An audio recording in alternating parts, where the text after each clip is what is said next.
অনেক দিন পর আমরা যাচ্ছি বড় মাসির বাড়ি লক্ষ্মীনারায়ণ পুজো উপলক্ষে। তো ট্রেনে করে যাব বলেই স্টেশনে পৌঁছে গেছি আর আমাদের ট্রেন চলে এসেছে।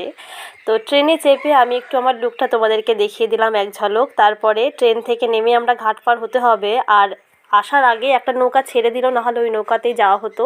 আর এই ঘাটের ধারে এত সুন্দর হাওয়া হচ্ছিল না, তো টাইম পেলাম বলে বসে একটু হাওয়া খেয়েও নিলাম।